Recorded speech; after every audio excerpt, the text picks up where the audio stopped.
अस्सलाम वालेकुम viewers, welcome back to my YouTube channel daily tips with अस्मा।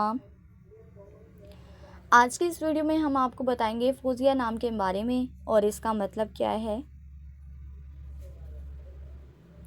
फौजिया नाम का शुमार लड़कियों के नामों में होता है। फौजिया एक इस्लामी नाम है। फौजिया नाम की इब्तदाई तारीख अरबी ज़ुबान से निकलती है। फौजिया नाम की लड़कियों के लिए खुशकिस्मत नंबर 9 माना जाता है।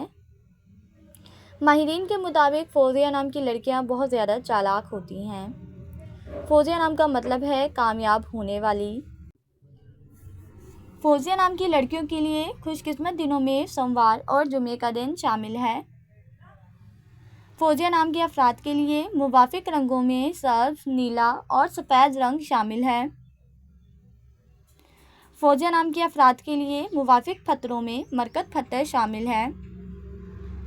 खुशकिस्मती वाली धातों में हिंसों के हिसाब से चांदी शामिल है। फ्रेंड्स, अगर आप अपने नाम का मतलब जानना चाहते हैं तो कमेंट बॉक्स में अपना नाम लिखें। इंशाल्लाह हम आपके नाम की वीडियो भी ज़रूर बनाएंगे। Thanks for watching. अल्लाह हाफिज़।